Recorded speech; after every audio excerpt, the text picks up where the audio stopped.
nào sau này hóa chua cay, em cầm tay hay không phải anh.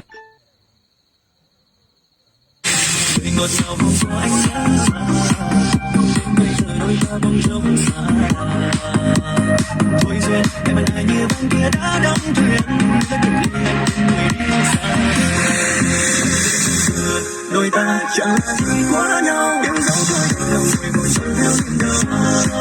Không phải không bao lòng tất cả, tháng ngày qua tình em dối trá.